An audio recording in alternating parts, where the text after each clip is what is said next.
Every week, we usually start our podcast with a hook. To get them in. Right. Something that would entice people to listen to it. We hope. But this week, nothing. We're not going to do that. No hook at all. We're just trusting you to listen in. And partly it's because this is part 2. And we didn't decide until after we'd done part 1. But we didn't call it part 1. No, so it's kind of misleading to call it part 2. When you haven't said the other one was part 1. Yeah. But why is this part 2? Well, because it's a continuation of... Well, I know what part 2 means. Well, you ask some silly questions. That's a continuation. It means we're doing more of it. You can tell I'm used to you asking. I know what part 2 means. I get that. Seriously, I get what part 2 means. But what are you talking about? Why is this part 2? Do you know? Because, again, it's a continuation. Of part 1, which we didn't label. But what is it a continuation of? Listening skills. Listening skills? Maybe you should handle this. I think they're hooked. Yeah, they've already tuned out. Oh my God, I want to listen to this. First 5 minutes is they're explaining part 1 and what part 2 means.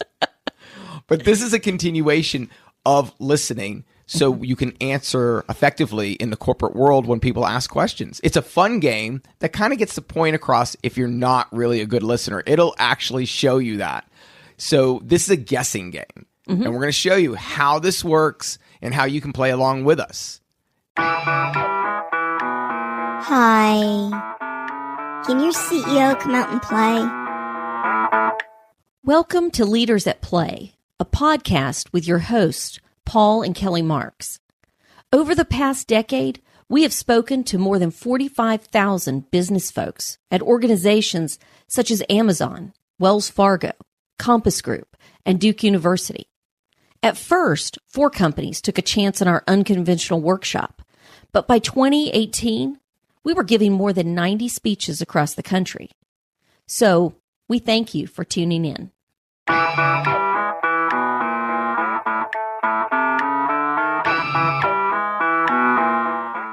So you and I did a famous video. I don't know if it's famous, but it is by far our most watched video of all time. Mm-hmm.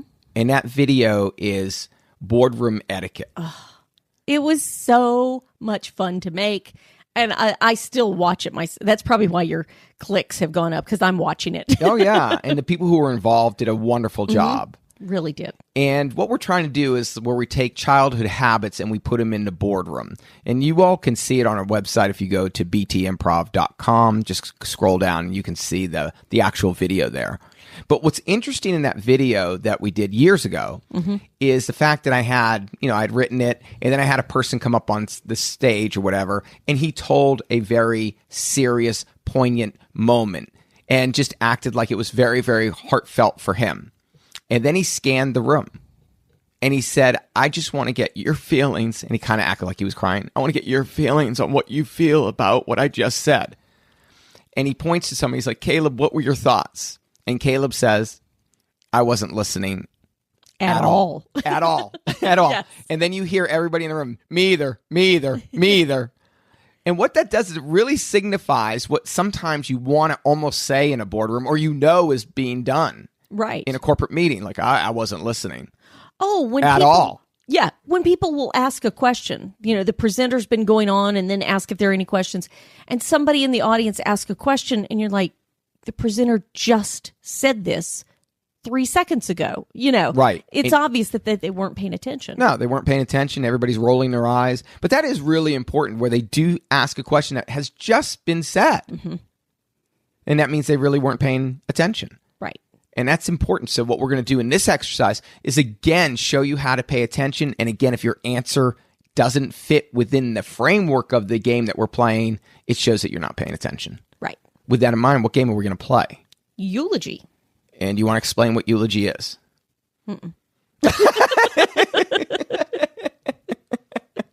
You explain the eulogy game to them. Go ahead. You can do this all by yourself. Everybody buckle up. Here we go. Eulogy. No, eulogy, for example, and I'm not sure, we'll probably toss a coin to see who does what in this game, but I would come out and give the eulogy or the speech at the funeral for someone who is deceased. And now, they may or may not really be deceased. Exactly. It could be a cartoon character. Right. We could choose like Snoopy. Right. And Bill Gates. It doesn't really matter. Exactly. And I would come out and not knowing anything, I would say, we are so sad to be here for this woman.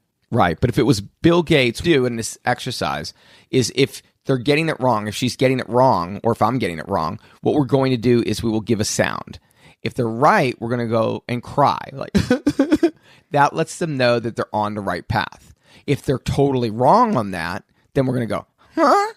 And that's what we would do. And that lets them know. But they have to continue the eulogy effortlessly. Then what we would do is come out and give subtle clues to who has died. And what that person is supposed to do is put those clues into the context of their eulogy and also try and figure out who it is. Right. It's a lot easier than it sounds. So I kind of let you... Yeah, I appreciate you letting me handle that, yes. How'd I do? Honestly, I did. When you started to mess up, that's when I just came in. Beautiful, thank you. Try to shut off your microphone and figure out how to do this. But you did a wonderful job till it got started. Thank you and then so much. You had some issues. All right.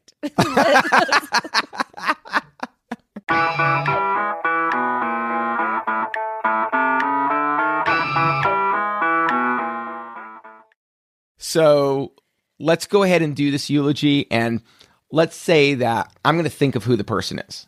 Okay, so I will be giving the eulogy. Yes. Okay. Okay, so I'm going to think of who the person is. I'll put this in post-production so the audience knows who we were doing. And your job now is to try and figure it out. All right?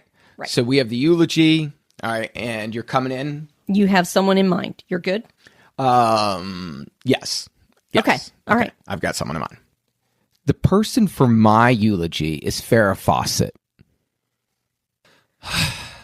Thank you so much for coming.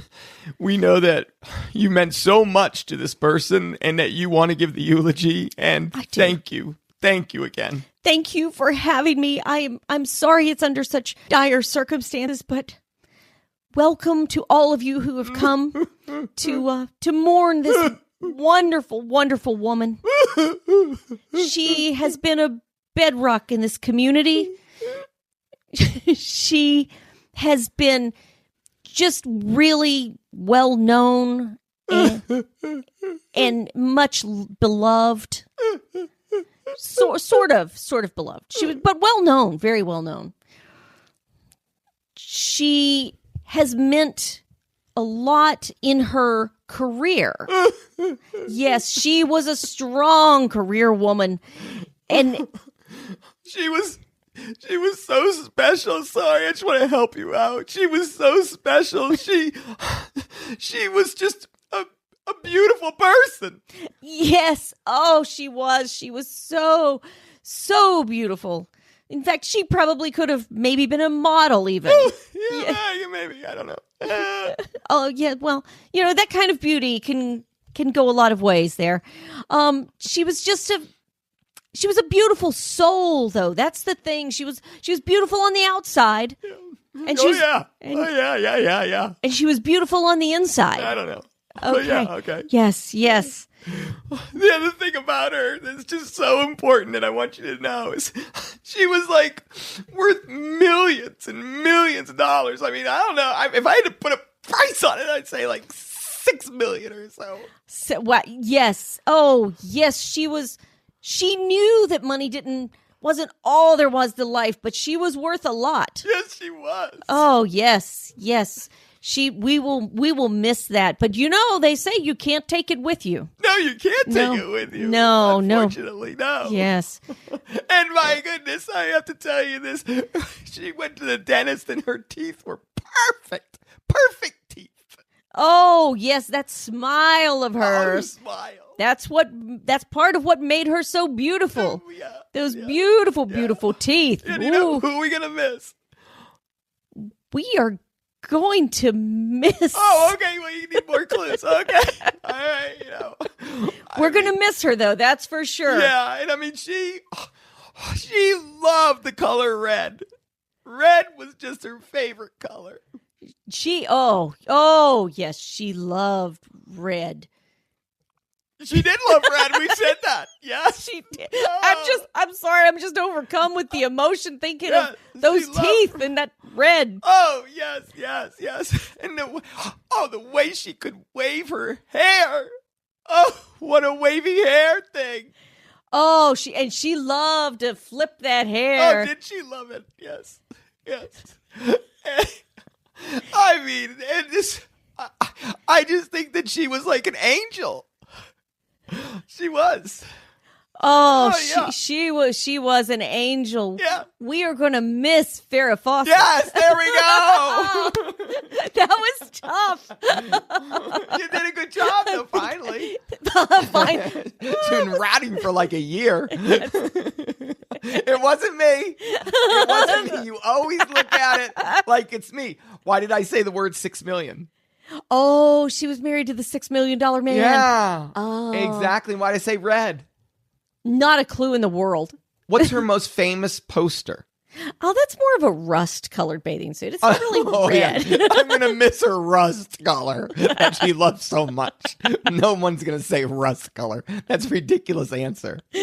Rust. It's an off red. I call it more rusty. It's a mauve. A mauve, yeah. I don't know. No, but I think it was good, but I knew once I gave Angel, yes, you were probably going to get it, right? Because she had that hairdo. Yeah, that was so beautiful. I would have thought of like the wings in the hair. And wings? That's what they used to call it, I thought. Feathered. Wings? Feathered. That's what it your was. hair was feathered, not wings. I don't That doesn't make any sense. But she was only on Charlie's Angels for a year.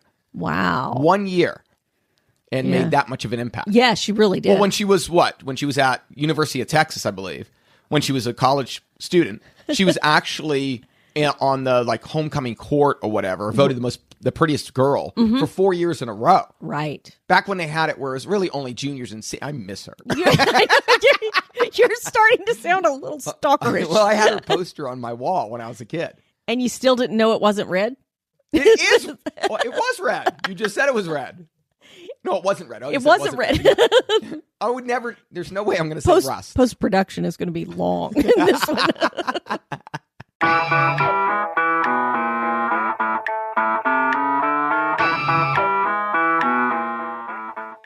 Okay, so we're going to do this game again. And this time, I'm going to be the person giving the eulogy. Okay. And you're going to be the person who has the secret person who has died. Right. I know who has died. Right. Yes. And I'm about to give the eulogy, and then we're just going to compare. Okay. And see which one the audiences like better.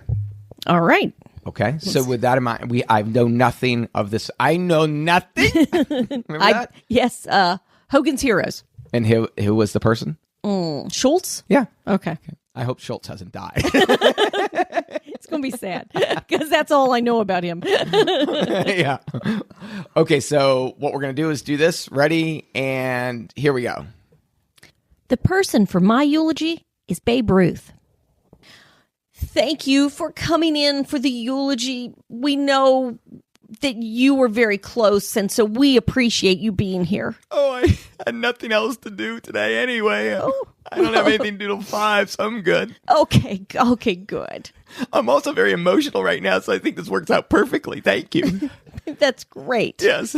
So, am I going to the front? Staying in the back? You can just take a stand at the pulpit. Okay. Are there lights? Is there any lighting or anything for me? It's radio. I just want to make sure. But I want to know. I will let you know right now that I was extremely close to this person.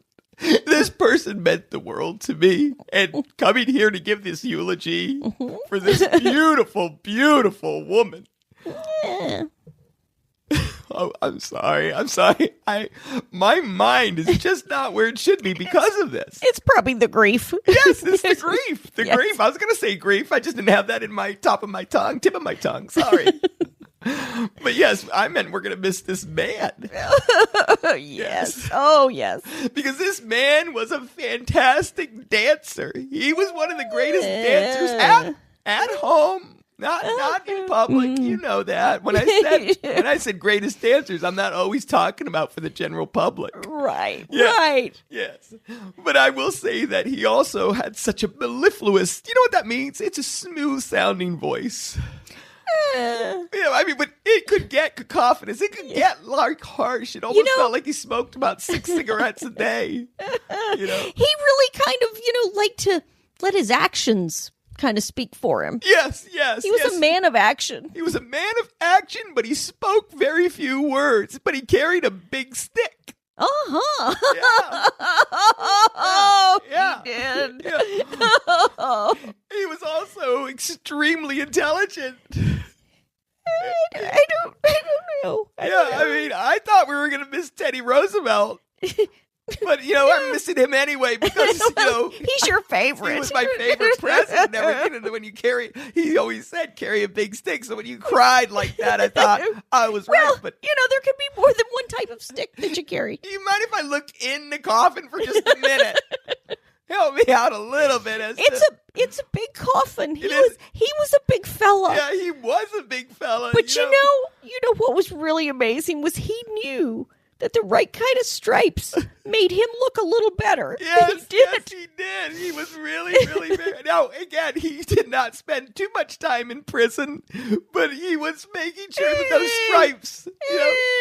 No, when I say prison in his mind. Right. He was always caged in his mind. He was never able to really, truly be himself. Yes. And it was like he couldn't find a home. He'd been in one city for a while, and he wasn't loved enough, and they traded him to another city. Oh, no. So he had a different city that he was in. Yes. He loved the Northeast, though. He really did. Yes. He grew up, I think, in Baltimore. Yeah. I don't know. Okay. But we are absolutely going to miss our favorite baseball player of all time, Mr. Babe Ruth. Why are you screaming with excitement? I just got a little excited there. A little overcome. Bye-bye. That was good. I was like, oh, thank God. You chose somebody that I could easily get, but I thought, what was the big stick? Because he has a bat. A bat. I was thinking Teddy Roosevelt because he said, yeah, carry a big stick. Yeah, carry a big stick. And when you cried so incessantly at that point, I thought I had it. Incessantly seems a little judgy. Well, you were really, really crying. Well, because it was a big stick. It was a big stick. Yeah. But you had been hit with it. And then I said the baseball thing or the stripes, and you're like, prison. Well, I was thinking prison stripes. Yeah, that makes sense. I didn't know where we were going with that. Yeah. But then I got it. I was afraid because we were kind of running out of everything I knew about him. Who was he traded to? Are you talking about from Boston to New York? Yeah. Oh, okay. And then you traded to the Braves before he finished his career. Oh, okay. I didn't know that part. And how many please, just for our relationship. And I love baseball. And he was the home run king for years. Do you have the divorce attorney on your phone? No. Tell me how many home runs he hit. 63. Forever?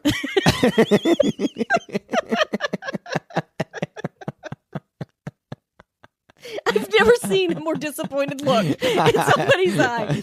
No. I was joking. I meant 347 for the whole career. I don't know. 714. That was my next guess. I was working my way up. Okay, so we're done.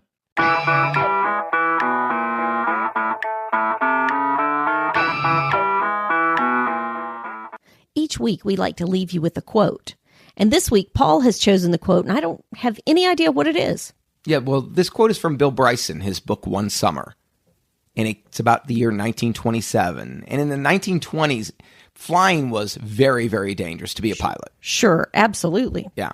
And so this is coming from a quote about Bill Tilden, who was actually one of the best tennis players in the world. Oh, right. And since Wimbledon is going on, that's perfect timing. Right.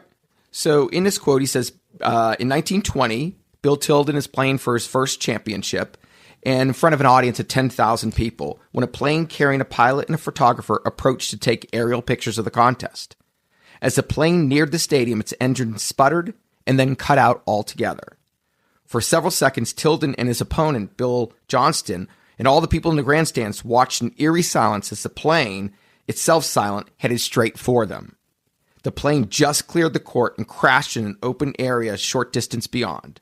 The pilot and the photographer were killed instantly. Tilden and Johnston looked uncertainly at the ref, who nodded for them to resume. Bill Tilden won the match. Oh, wow. I guess Johnston took it too hard. Yeah, wow. This is staying on my mind. Love 30, let's go. I mean, that's crazy, isn't it? That really is. Now they call it for rain. Yeah. Listen, the explosion is about 100 yards away. Are you burnt? Let's go. That's right. We're going to leave you with some bloopers today. We hope you enjoy, and we hope to talk with you again next week. This may be made into a blooper. that way you ended It was a little stilted. It was stilted, wasn't it? Why don't you try that again? Go ahead. We are what? I'll just add it.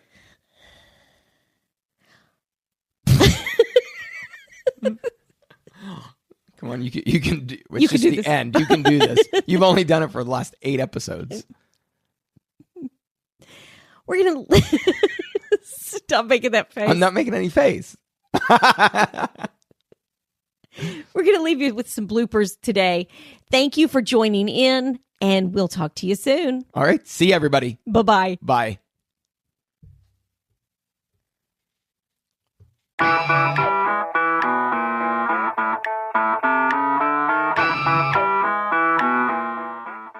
So now we're going to begin.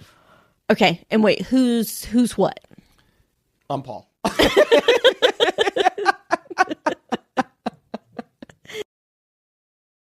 Because right now I have no idea. Right, and I don't either. So Right. okay, good luck. We're not even sure what this podcast is going to be about. But it is part 2 of something. And the subtle clues you'll put into your speech. Right, exactly. Yes. Yeah, she'll make it so she has bravado, like she knows who died and she understands that she has been appointed the main person at this eulogy. I don't know if they're main people at eulogy. I don't think they call them that. Okay, you're a headliner. Yeah, right, exactly. I can be a good